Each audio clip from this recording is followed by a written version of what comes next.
Hi everyone, Jhoan here, and if you're new here or if you're returning, hi, hey, hello, and welcome back to my YouTube channel.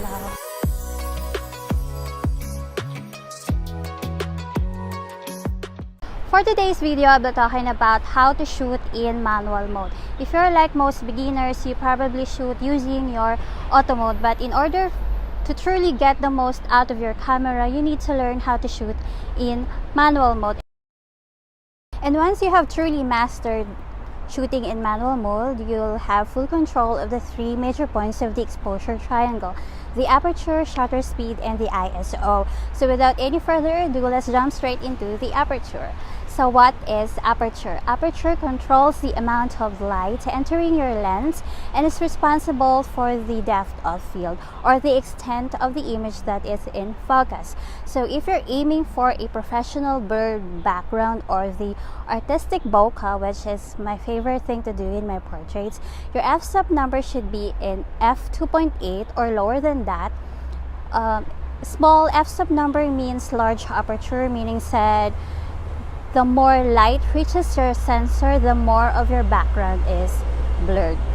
Now this is quite confusing when you're just starting out. You just have to always remember that small f-stop number means large aperture and high f-stop number means a small aperture. Shutter speed controls how long your camera sensor is exposed to light and is responsible for the appearance of motion in the photo.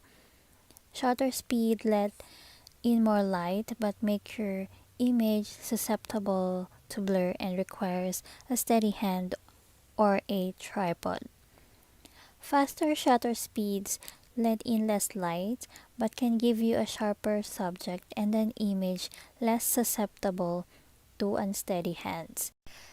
So for portraits, I usually shoot at 1/250th of a second because my subject is still, but if I wanted to shoot fast moving subject, I'll go lower, like 1/8th of a second, or even lower, depends on my desired effect. ISO, in very basic terms, ISO is simply a camera setting that will brighten or darken a photo. As you increase your ISO number, your photo will grow progressively brighter. For that reason, ISO can help you capture images in darker environments, or be more flexible about your aperture and shutter speed settings. However, raising your ISO has consequences. A photo taken at too high of an ISO will show a lot of grain, also known as noise, and might not be usable. So brightening a photo via ISO is always a trade-off. You should only raise your ISO when you are unable to brighten the photo via shutter speed or aperture instead.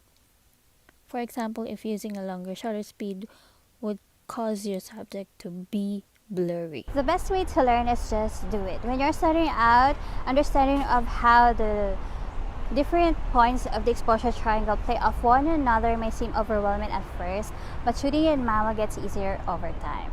Since you have to consciously select your settings, you'll develop a feel for how much exposure you need and what combination of ISO, aperture, shutter speed is required for you to achieve your desired effect. So go out there and get creative, practice shooting in manual mode, and you'll be amazed of how much you'll improve once you have mastered the exposure triangle. I hope you enjoyed this video, and if you do so, please don't forget to leave a like, comment below, subscribe, and hit the notification bell so you won't miss any of my upcoming videos. See you in my next one. Bye!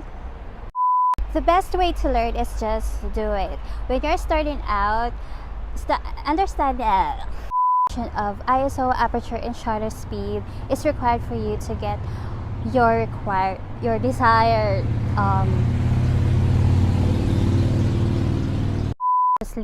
select your settings.